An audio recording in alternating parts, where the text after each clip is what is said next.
Hello and welcome to today's video. Today is my empties for the months of March and April. I tend to like to post my empties every 2 months. That gives me enough product to talk about, but also this month is kind of special because I have a lot more than I would normally have, I think. I put everything in this little basket here. I'm gonna go through things a little differently. Normally I would go through and talk about every single item, but I think I'm gonna go through and just talk in categories and I'll address every item, but not in detail like I normally would. But before we get into the actual empties, I did kind of make an unofficial goal for myself at the first empties that I uploaded this year, that I wanted to try to declutter things, maybe one item every time. And I found an item that I need to declutter. This is an EOS lip balm, and it used to smell like lemons and now it doesn't have a smell at all. And so I gave it to my husband thinking he's like the king of panning lip products, and he hated it. So the fact that the smell is gone also kind of worries me. So I'm just gonna get rid of this. This one is gonna leave my collection. So let's go ahead and move into my empties. In the months of March and April, I ended up using up 10 makeup items. I'm really excited by that. So really quickly, I'm gonna, like I said, kind of go through everything, but not hopefully too long-winded here. I used up this primer, actually I think I used it up in January or February, but I forgot to talk about it in a previous empties. This was a NYX Soft Focus primer.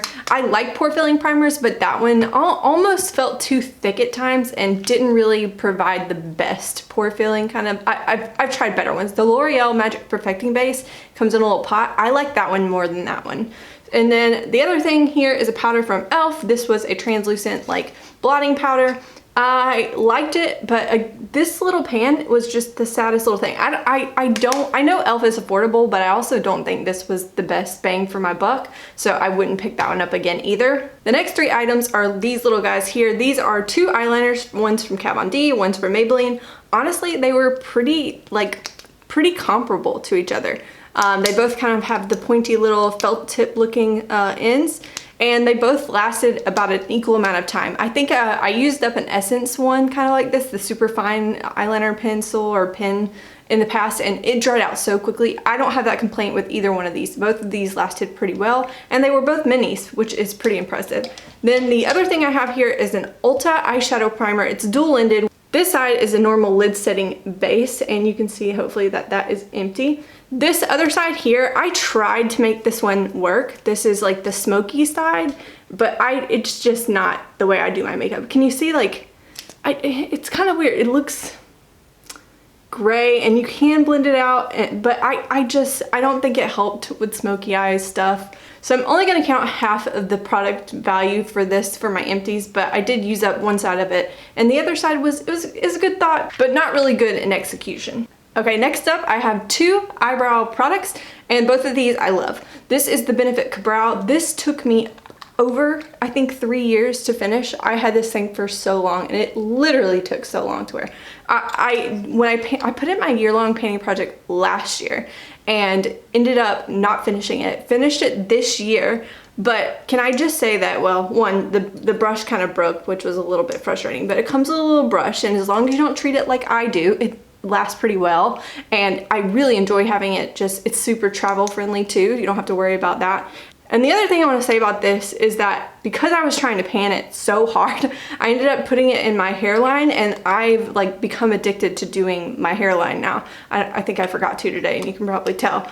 But it's just such a good product, and I have another one of these, and I think in the future, once I finish all of my brow products, this will be the only thing that I purchase and repurchase and repurchase. This has kind of become my holy grail kind of brow products. The other one here is the Essence Make Me Brow. I feel like this is super well known on YouTube here, and for good reason. It's affordable. I think it's like $2.99. Has a nice little bristle, not too big, and it's just a nice little dark brown setting gel. It doesn't really hold my brows, but I don't really need, my brows don't really get unruly, so that's fine. It's just a little bit of tint. Right now I'm using the lighter shade of that, and it's helping when sometimes I can go a little too dark with my brows, so it can kind of help lighten things up, and I probably would always have one of those in my arsenal as well. Okay, last three makeup products here. I have my Carmex Balm. I believe my husband finished this. I told him to start giving me his empties, although I know he threw one away this week that he was supposed to give me. But basically we have like 60 Carmex bombs or something like that, something like 40 to 60. And so I told him, you know what, I've counted those in my hauls before. I'm gonna start showing them off when you finish them. So he loves that. He like cannot live without that kind of balm. He likes that numbing sensation. I, on the other hand, use this one up. This is the Balm Cha-Cha, the Benefit Cha-Cha Balm. And I dug this out because it's like a $20 lip balm. And I mean, I got it on sale for like $7, but it was really nice. I really enjoyed the feeling of it, but it went really quickly. I think I used this balm up in like 2 months. And I was panning other lip products, so that'll tell you that I don't think that's worth the money. And the last lip product here is this Colourpop Lippy Stick in the shade Bound. I can probably barely get a swatch. It was a nice kind of pinky glossy finish shade. I enjoyed this, but I do think that if I ever pick up more of these lippy sticks, which I would love to in the future, but I need to finish a lot of other lip products first, I think I'm gonna try some of their matte formulas. I hear that they're just insanely good. So I like the glossy finish, but I don't love the glossy finish. I kind of would rather try a different formula, but I wouldn't rule out a glossy finish in the future. Okay, moving into other categories here, I have my skincare stuff. So I used up a bottle of Curology. This is my formula is tretinoin, which is a vitamin A derivative, really good for like anti-aging kind of stuff, azelaic acid and niacinamide, and that's kind of for like pores and then a little bit of acne occasionally. And then I also used up a Shea Moisture Skin Rescue Cream Cleanser. I liked this a lot. It was very gentle, very hydrating, and I like to use it in the mornings. However, I will say that I went through this little bottle quicker than I do my CeraVe hydrating cleanser. So I think when I cost compared those two, this one I believe retails for like $10.99 plus tax. The CeraVe, you get a little bit more and the price per like ounce is better. And since I don't go through that as quickly, I'll probably stick to that. But if I ever find this on sale, I would totally pick this up. It's a pretty good hydrating cleanser. Also, my husband tried this occasionally in the mornings and he really liked it too. And the next one here is an avocado and oatmeal mask by Freeman's, and I ended up cutting this out and finishing it up. This took me a long time. I think I had this for a couple years as well, but it was a nice, I enjoyed this kind of mask. You put it on, it kind of dries down, kind of makes your face feel a little tight, and then you rub it off. So on nights when I wanted to kind of do something that I knew would exfoliate my skin, but I didn't want to use something with like, I don't really like using the physical exfoliants that often. The fact that it dries down, you kind of have to scrub it off, that's what I kind of liked about this. So I could see myself picking up something like this in the future, but I don't know if this one was like the end all be all of those kind of clay style masks. But I enjoyed that style of mask. And then the next thing here is a Nivea sunscreen in 30 SPF. I wear sunscreen every day, even in Sweden during the month of like December when the sun's only up for a couple hours a day.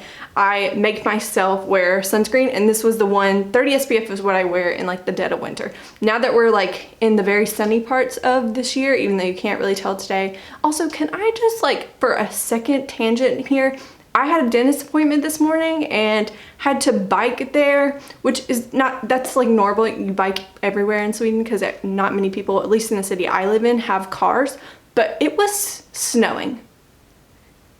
It's May 13th and it was snowing. So I was really ticked off this morning trying to bike and like hold my hood down and like snow getting my eyeballs. Anyways, we'll move on. But anyways, now in Sweden, it is very bright and the sun's actually up for like almost like past 10 or almost 11 o'clock at night, and it's just getting, days are just getting longer and longer.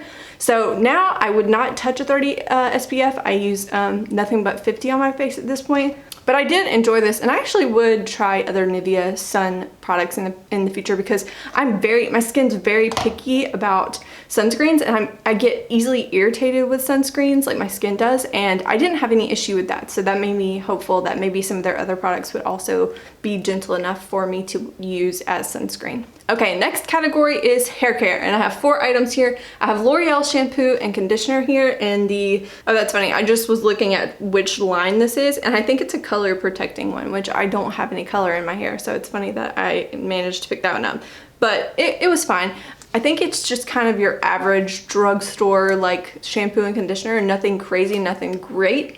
But for me in Sweden, this is one of the ones that I felt comfortable trying because there are brands here that I haven't tried, and so I just went with something that I recognize the name of. But I think in the future I want to try some other brands and branch out a little bit. Right now I'm using a BioSilk shampoo and conditioner that I got at TJ Maxx, and I really like it a lot. And the next guy here is my Batiste dry shampoo. I used some today, not this bottle, another one, because I have a backup of it. And I have said this before, it gets the job done, but I don't love it.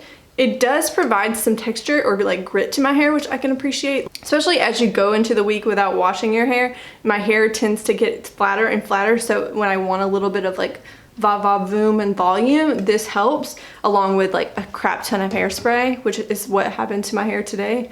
But yeah, I do want to try some other brands while I'm here in Sweden, but I'm not crazy about that. But it's really, there aren't as many options as I would have at home. And then my last hair care item here is a Rusk multi-miracle treatment kind of thing. I really like this guy. I did like the spray on it. I thought it was nice, but at the same time, towards the end of the bottle, the spray would continually get like clogged up and I would have to like dump it out into my hand anyway. So I would try some other spray bottle brands, and I actually would pick that up again. I think I found this at TJ Maxx for like $10. And I think Ulta doesn't, I think maybe it's like $5 more at Ulta, but it's pretty decent little hair protectant, and I really enjoyed it too while I had it. And I was just looking down in my little basket here. I have 2 more items. This is technically my only body care item, and then this is just kind of a random one. This is a Winter Candy Apple Lotion from Bath & Body Works. I love Bath & Body Works. I miss Bath & Body Works. I cut this open twice to make sure I could get everything out of it. And I just, that's probably like the first place I want to stop when we go back home to the US and we move back. I'm just going to stock up on as much Bath & Body Works items as I can. And this last thing here is Bianco's Smile. This is a teeth whitening system. I have the box over there, but it comes with like a moldable tray that you kind of like heat up some water, put it on your teeth, and like it molds to your teeth, and then you dispense a little bit of this into those molds, and I can get quite a few uses out of the one little tube. And it comes with 3 of these tubes. It also comes with like one of those LED lights. I actually think that's totally gimmicky and doesn't do anything, but it comes with one if you're interested. Sometimes I just do one. I do one of these trays without even using that thing. So yeah. So I will say that the only other teeth whitening system that I've used is Crest White Strips, and I think it's comparative, like it compares to that pretty well.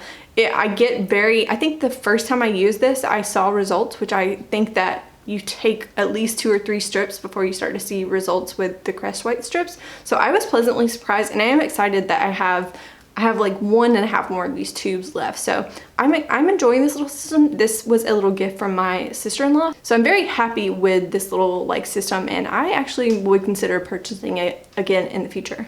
Okay, so that's everything for March and April's empties. Sorry that this is going up late too. I meant to apologize in the beginning of the video and I completely forgot.